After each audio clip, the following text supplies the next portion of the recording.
Сәлеметсізбе? Бүгін біз тауықтың аяқтары мен KFC деген тағамды пісіреміз. Ол үшін бізге керек тауықтың аяқтары, ұн, сүт, тұз және дәмдеуіштер.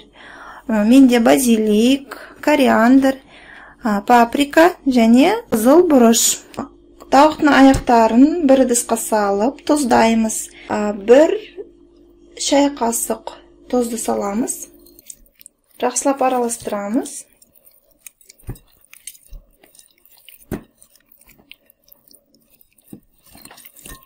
Бізде 150 грамм ұн бар. Осыған біз дәмдеуіштерімізді саламыз.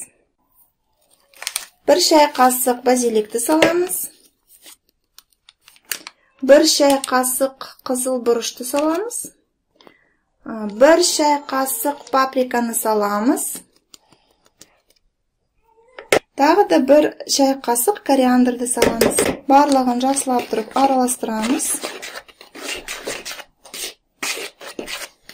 Бір қазанға әлде үлкен табаға сұйық майды құямыз.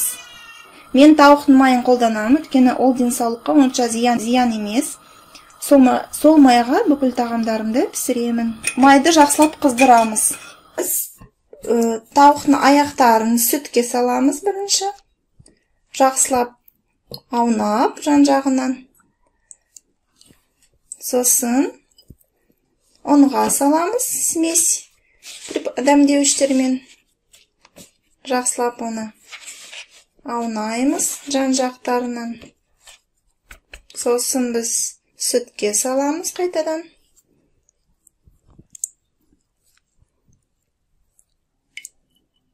Енді ұнға саламыз. Жақсылап аунаймыз. Жан-жақтарына, бүкіл жақтарға ұн тию керек. Сонда әдемі корочка шығады бізде. Осылай бүкіл тауықтың аяқтарын істейміз. Майымызды қатты қыздыруымыз керек. Оны бұлай тексереміз. Тауықтан кішкене салдым. Сосын бұлай тексереміз. Енді салуға бола береді. Майымыз қатты қызды. Енді бір-бірден осылай саламыз.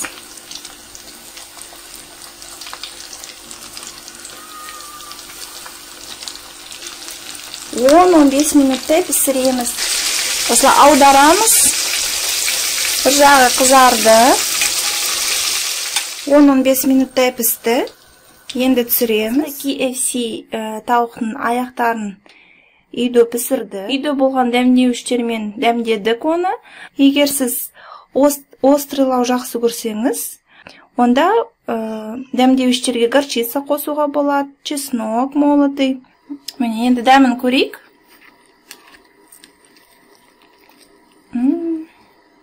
Сырты қандай хрустящий. Біздің рецепт бойынша әзірлеңіздер. Өте дәмді болып шықты. Қараңыз. Іші қалай пісті. Іші сөлді болды, сочный. Біздің каналымызға жазылыңыздар, лайк қойыңыздар. Сау болыңыздар.